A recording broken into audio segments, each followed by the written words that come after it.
और अब बात सियासी उठापटक की कर लेते हैं। चुनाव है तो इसका जायजा लेते रहना भी जरूरी है। तो पहले आज का अपडेट चुनावी हलचल का आपको दे देते हैं। 18वीं लोकसभा के गठन की दिशा में 19 अप्रैल को होने वाले पहले चरण के मतदान के लिए नामांकन का काम आज से शुरू हो गया है। पहले चरण में 102 लोकसभा सीटों पर चुनाव होगा, जिनके लिए नामांकन शुरू हो चुका है। 19 अप्रैल को पुडुचेरी की 1, मिजोरम की 1, मेघालय की 2, मणिपुर की 2, मध्य प्रदेश की 6, महाराष्ट्र की 5, अरुणाचल प्रदेश की 2, असम की 5, बिहार की 4, छत्तीसगढ़ की 1, जम्मू कश्मीर की 1, लक्षद्वीप की 1, राजस्थान की 12, सिक्किम की 1, तमिलनाडु की सभी 39, त्रिपुरा की 1, उत्तराखंड की सभी 5, उत्तर प्रदेश की 8, बंगाल की 3, नागालैंड की 1, अंडमान निकोबार की 1 सीट शामिल है।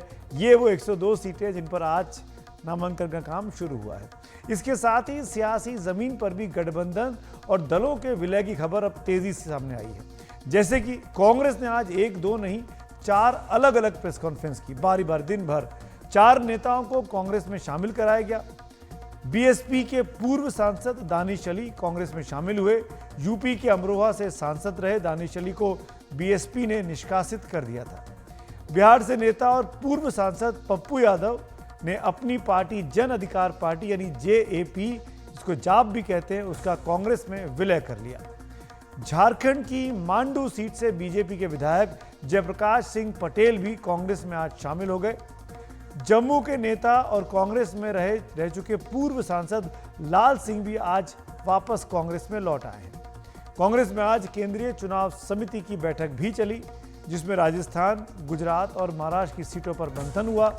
इसके साथ ही जिन सीटों पर पहले चरण में मतदान होना है, उन सबके नाम अब बहुत जल्द तीसरी सूची के तौर पर कांग्रेस पार्टी जारी कर देगी। वहीं अगर बीजेपी की बात की जाए तो बीजेपी में भी आज अलग अलग राज्यों में गठबंधनों को अंतिम रूप देने का काम बहुत तेजी से हुआ है। कर्नाटक में जेडीएस के साथ मान मनोबल का दौर पूरा हुआ। देवेगौड़ा की पार्टी जेडीएस राज्य की 28 सीटों में से 3 सीटों पर लड़ेगी और देवेगौड़ा के दामाद बीजेपी के टिकट पर अब चुनाव लड़ेंगे। जेडीएस 4 सीटों की मांग कर रही थी, लेकिन 3+1 का ये फॉर्मूला निकालकर अब जेडीएस मान गई है। बीजेपी के खाते में ऐसे में अब 25 सीटें आई हैं। लेकिन कर्नाटक में बीजेपी के 2 बड़े नेता ईश्वरप्पा और सदानंद गौड़ा पार्टी आलाकमान से नाराज हैं और वो पार्टी छोड़कर बागी के तौर पर चुनाव लड़ने का मन बना रहे हैं। उन दोनों को ही मनाने का काम अभी चल रहा है। बीजेपी ने कुछ राज्यों में अपने पार्टी के बढ़ते कदमों में कोई रुकावट न आए तो कुछ पुराने सहयोगियों को अपने से अलग भी कर दिया है। जैसे पशुपति पारस की एलजेपी को बाहर निकाल दिया, छोड़ दिया, और दुष्यंत चौटाला की जेजेपी से भी बीजेपी ने किनारा कर लिया है। हरियाणा में 4.5 साल पुराना गठबंधन रातों रात जेजेपी और बीजेपी ने तोड़ दिया। अचानक सरकार बदल गई और बीजेपी ने अपना नया मुख्यमंत्री नायब सिंह सैनी को बना दिया। जेजेपी और बीजेपी के बीच सियासी तलाक इतनी समझदारी के साथ हुआ कि अटकलों का बाजार गर्म हो गया कि दोनों दल आगे जाकर फिर साथ आ सकते हैं क्या।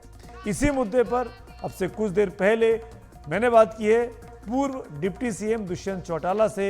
ये उनका पहला इंटरव्यू है सरकार से बाहर निकलने के बाद। सुनते हैं इस बातचीत के कुछ खास अंश।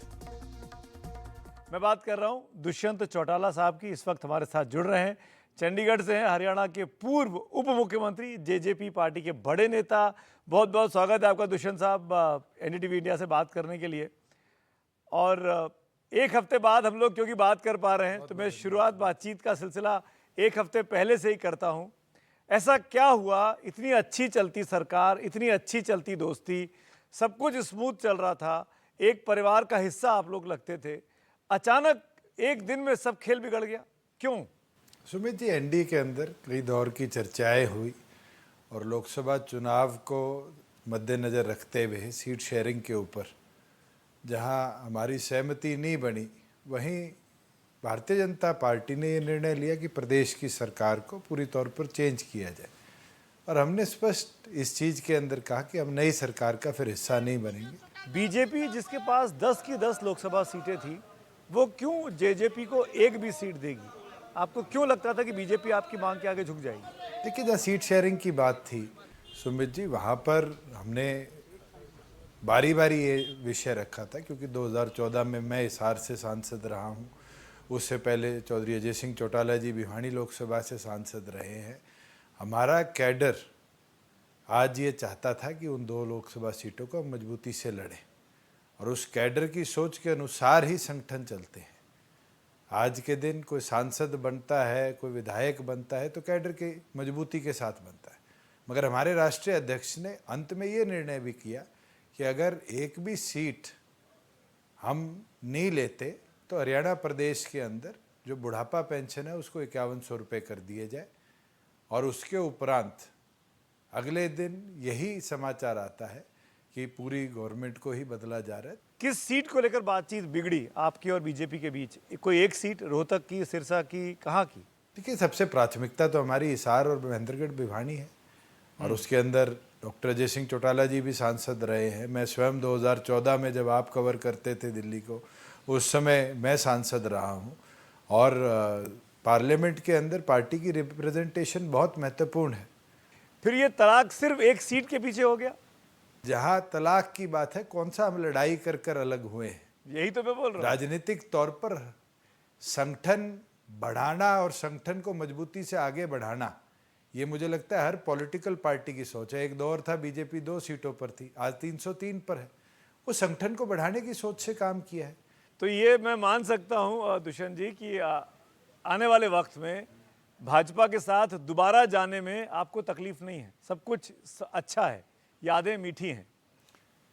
आने वाला वक्त क्या होगा, कैसा होगा, मैं तो कोई ज्योतिष नहीं हूँ इसके भविष्यवाणी कर पाऊँ।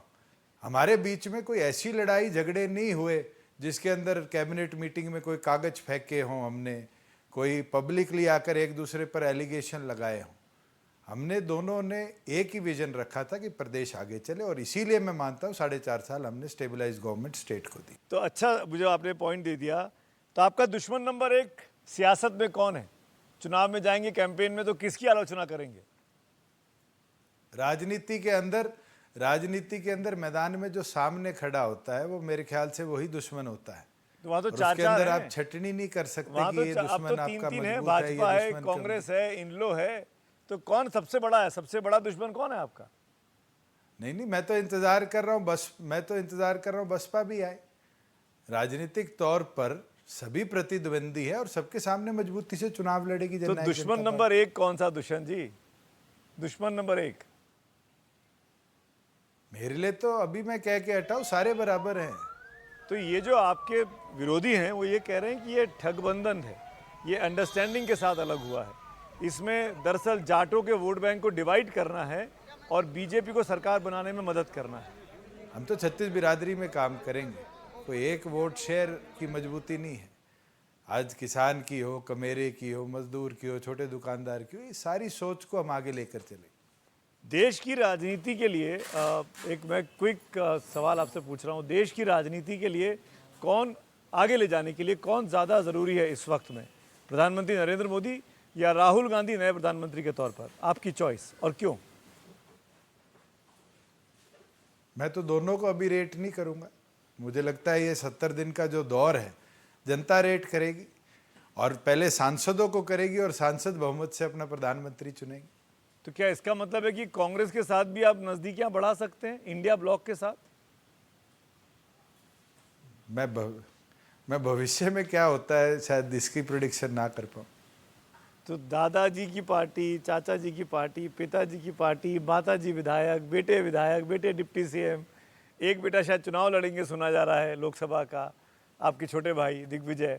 मैं तो इसलिए बोल रहा हूँ कि इतना सारा परिवार ही दिख रहा है, पूरा चारों तरफ चौटाला परिवार ही दिख रहा है।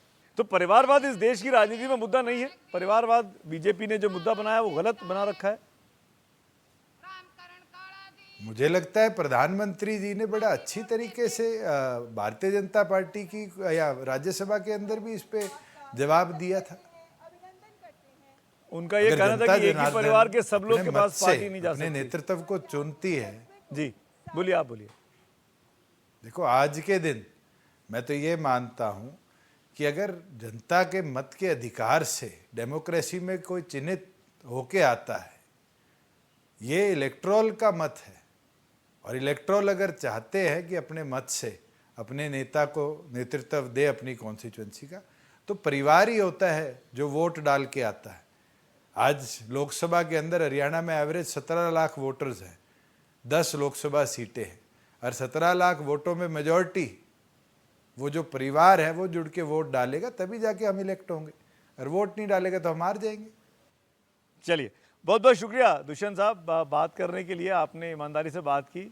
शुभकामनाएं इन चुनावों को लेकर। अब हमारी नज़र रहेगी कि हरियाणा की 10 में से कितनी लोकसभा सीटों पर आप लड़ रहे हैं और कितनी मजबूती के साथ लड़ रहे हैं, क्योंकि विपक्ष का ये कहना है कि ये गठबंधन से जो टूटा है ये आपस में कहीं ना कहीं कोई समझदारी के तहत टूटा हुआ है। तो हम उस आलोचक की तरह भी आपके चुनाव को ज़रूर देखना चाहेंगे।